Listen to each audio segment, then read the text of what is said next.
Handsome John Gilbert and mysterious Greta Garbo, the most sensational love team of their time.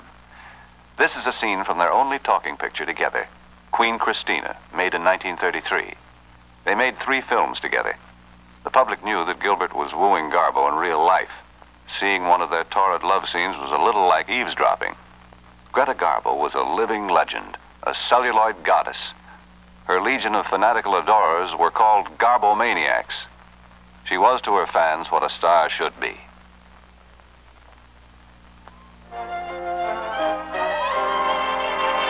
There are only a handful of truly immortal stars. This man is certainly one of them. Charlie Chaplin is regarded by many as the screen's most creative and greatest actor. There is little doubt that he contributed monumentally to the global supremacy of early American films.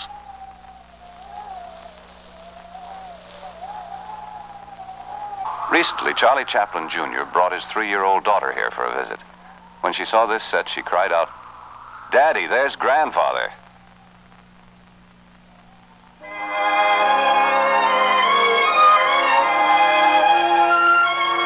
As the 30s drew to a close, business at the box office was faltering for most producers.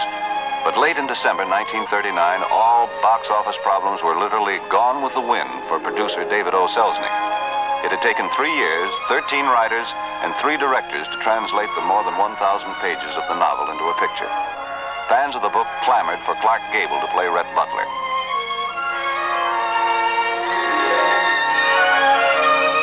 To cast Scarlett O'Hara, a worldwide search was conducted. It culminated in England with the selection of Vivien Leigh, an unknown British film actress.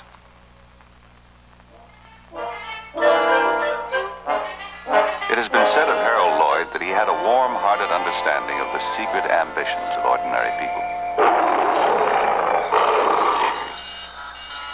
His trademark was the young hero who always ended up scampering over tall buildings. Harold Lloyd personally selected this scene from Mad Wednesday for his place in the museum.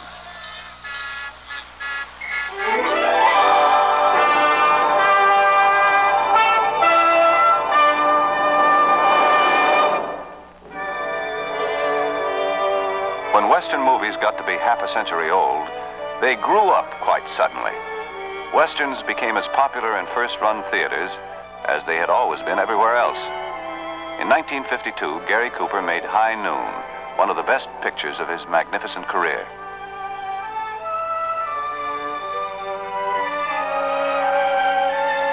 To theatergoers all over the world, his face was the symbol of honesty. His rugged features always reflected the physical life of his native Montana, even after 30 years in films. Not long ago, an elderly lady came to see this scene. She was scarcely noticed by the other visitors. After a long, quiet visit, Gary Cooper's mother left, saying, "I want to come back and see him again." America's sweetheart, Mary Pickford, and the undisputed king of his time, Douglas Fairbanks. Each was a symbol to their fans, and their fans were practically everybody. Mary Pickford is probably the best loved of all movie stars from any era. Most people today remember Doug Fairbanks as a swashbuckling cavalier hero, but he became a star in what were essentially comedies.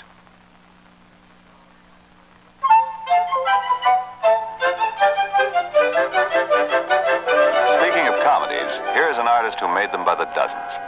If any one Buster Keaton picture can really be called the best, then Sherlock Jr. is probably that one. Buster worked out his own gags, and thanks to a long career in vaudeville, his timing was flawless. Buster Keaton never made a bad comedy, and he was one of the most inventive funny men ever to step in front of a camera.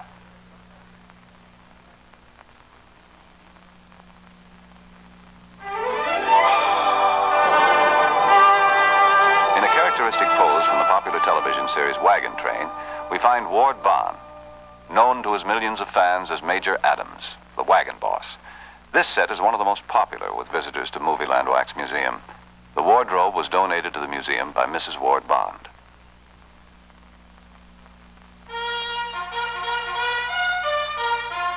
"1927 was the year the talkies were born. It was also a banner year for some of the greatest silent pictures ever made. What Price Glory, Wings, Beau Geste, Ben-Hur. It was also the year of the first Academy Award, and it was won by this famous love story, Seventh Heaven.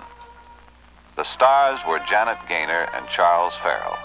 The director was Frank Borzage, a craftsman without peer in handling love stories. The plot is simple.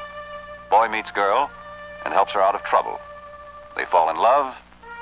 War is declared, and he's rushed to the front. News comes that he's been killed in action, but she won't believe it. And in the end, her faith is justified when he returns to her. By that time, there wasn't a dry eye in the theater.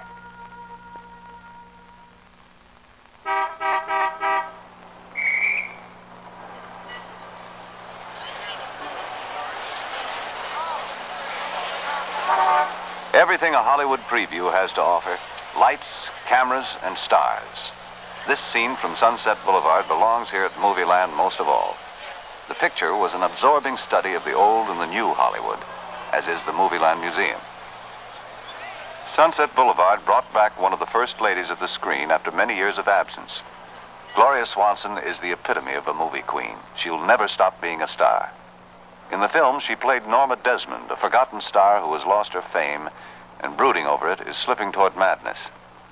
Co-starred with her were William Holden, who portrayed Joe Gillis, the young writer, and the great star's faithful chauffeur was played by Erich von Stroheim. This magnificent Rolls Royce is just another example that time, trouble, and expense are no object here at Movieland. Only 5 of these cars were ever built. This one was located, purchased from royalty, imported from England, and especially decorated inside with leopard fur.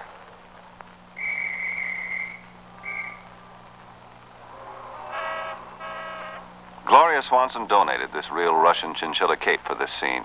The fur is valued at $10,000. Throughout her career, Miss Swanson carried a red carnation for good luck. One of the daily rituals is to place a fresh flower in the star's hand. This tradition has become so well known that visiting fans clamor for the day-old flower as a memento of their visit here. A cherished souvenir and a happy fan.